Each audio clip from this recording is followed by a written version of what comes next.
부동산에 대한 향후 전망을 얘기할 때 꼭 빠지지 않고 등장하는 것이 인구 감소에 대한 얘기입니다.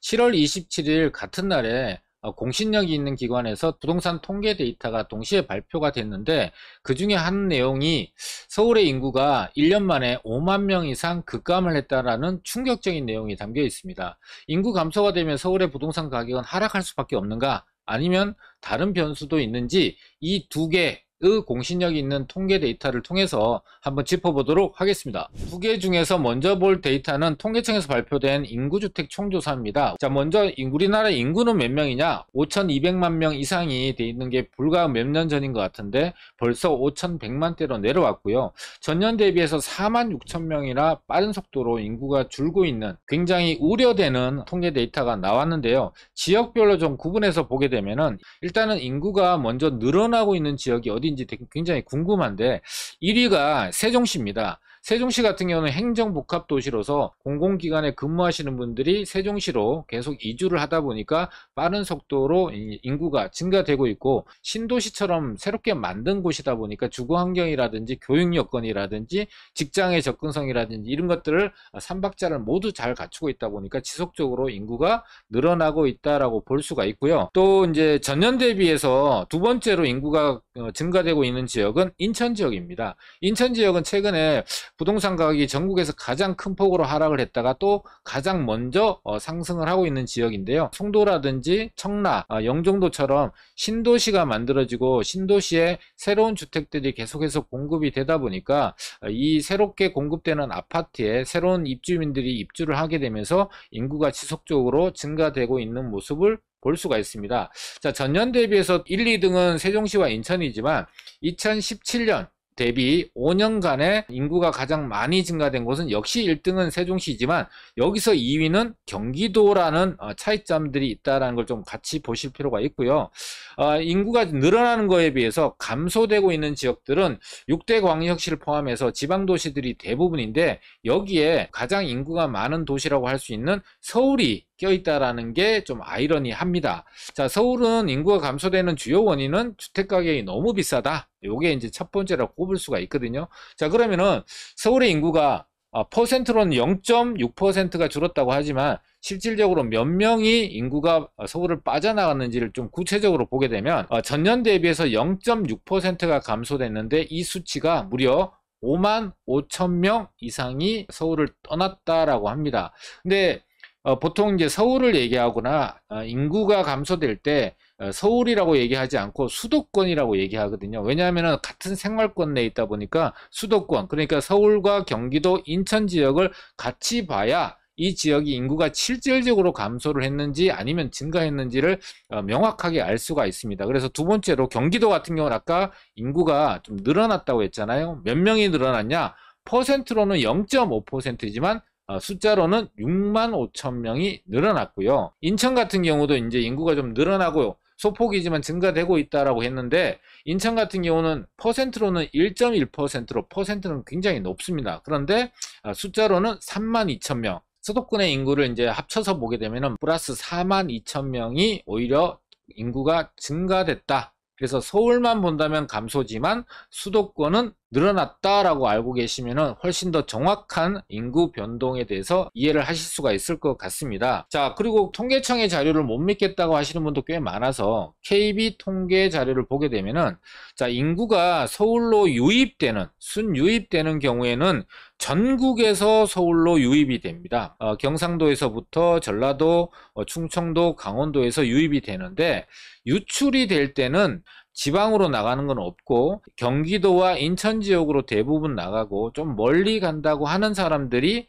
강원도와 충청도 쪽으로만 간다. 그래서 수도권 내에 계속해서 머물러 있다. 서울을 떠나는 사람들이 멀리 가는 것이 아니라 서울에 인접해 있는 지역으로 빠져나가서 나중에 여건만 된다면 서울로 다시 진입을 노리게 되는 그런 대기 수요로 수도권에 머물러 있다라고 이해하시면 좀 더 정확한 인구 변동을 예측해 볼 수가 있을 것 같습니다. 자, 인구와 더불어서 반드시 봐야 될 것이 이제 가구 수의 변화인데요. 인구 같은 경우는 5,169만 명으로 4만 6천 명이 줄었지만 가구 수는 오히려 2,238만 가구로 전년 대비해서 무려 36만 가구가 늘어났거든요. 자, 인구는 줄어드는데 가구가 늘어나는 이유는 가구의 분화에 있습니다.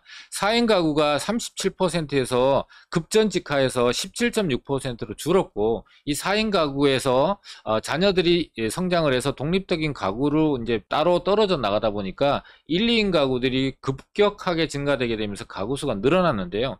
1인 가구 같은 경우는 20%에서 34.5%, 2인 가구는 22.2%에서 28.6%로 급격하게 증가되는 모습을 보이다 보니까 인구는 줄어도 전체 가구 수는 늘어나게 되는 거죠. 그래서 앞으로 부동산 시장에 주요 수요층으로 자리 잡게 되는 층들이 1, 2인 가구가 무려 우리나라 전체 가구의 63.3%를 차지하게 되고요. 전체 가구 2200만 가구 중에서 무려 1376만 가구가 1, 2인 가구가 될 거예요. 앞으로 우리 시청자분들은 이 1, 2인 가구들이 어디에 살고 싶어 하고 어떤 이유 때문에 여기에 모여들고 수요가 증가되는지, 그 1, 2인 가구가 증가되는 지역을 잘 방향을 찾아내신다면 투자에도 좋은 방향을 예측해 볼 수가 있는 중요한 데이터라는 걸 꼭 기억하실 필요가 있습니다. 자, 그렇게 분화되어 있는 가구들이 주택 유형은 어떻게 살고 있는지를 보게 되면 아파트의 52%가 살고 있고 단독주택은 29%, 연립 다세대 주택은 11%인데 이게 전국적인 데이터와는 다르게 지역별로, 도시별로 굉장히 큰 차이가 있습니다. 예를 들면 서울 같은 경우는 59.5%가 아파트에 살고요. 30.2%는 다세대 연립에 살고 있습니다. 그리고 9.4%만이 단독주택을 살고 있는데, 서울도 단독주택이 굉장히 비중이 높았었는데 재개발들이 많이 진행이 되다 보니까 계속해서 단독주택은 줄어가고 있는 상황이고요. 그러다 보니까 이 단독주택이 9.4%밖에 안 되는 거예요.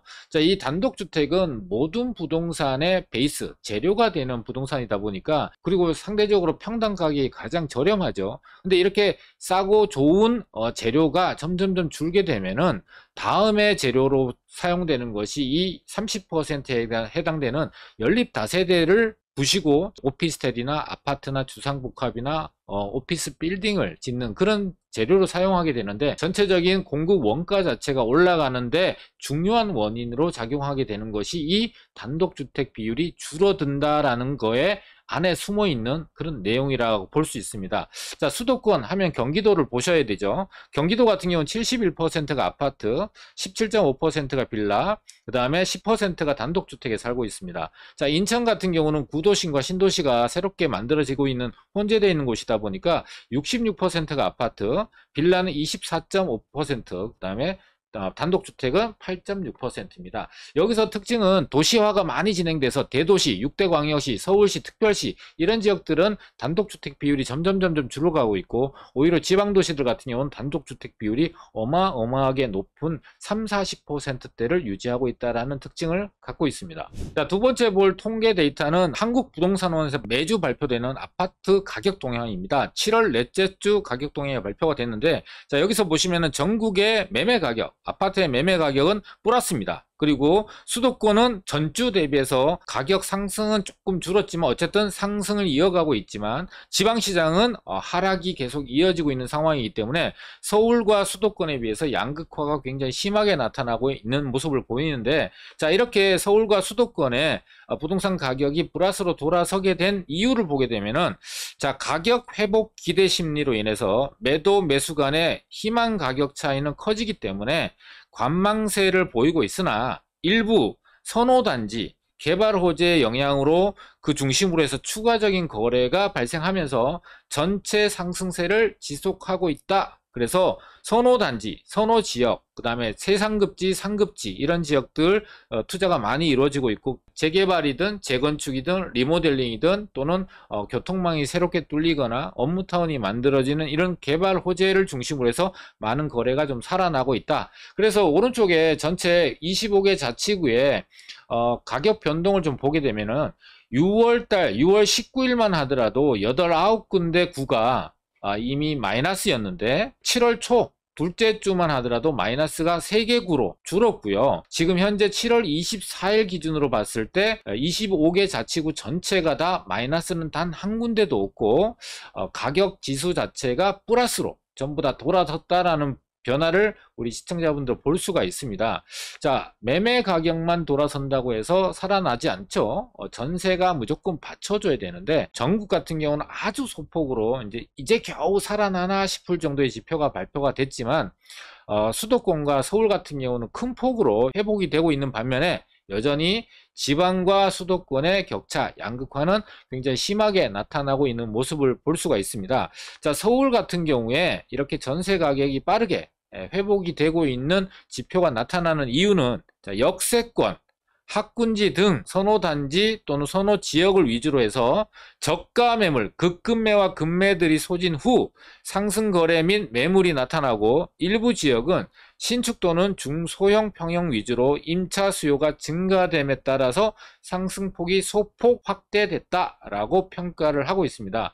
자, 이것도 25개 서울자치구에 6월 19일 기준으로 봤을 때는 한 8군데, 9군데 정도가 전세 가격이 하락이 이어지고 있는 상황이었는데, 7월 10일이면은 4군데로 줄고요. 지금 7월 24일 기준으로 봤을 때 25개 자치구 전체 아파트 전세 가격은 플러스로 돌아섰다라고 이해하시면 좋을 것 같습니다. 자, 이렇게 전세 가격이 돌아서게 된 이유는 정부의 대책 때문이죠. 전세값 반등세에 대출 완화, 역전세 우려 줄어든다 해서 원래 1분기와 2분기의 차이점을 좀 보게 되면은 빨간 게 하락 거래입니다. 그리고 파란 게 상승 거래거든요. 전세. 근데 보면 지금 현재 하락 거래보다 상승 거래가 많죠.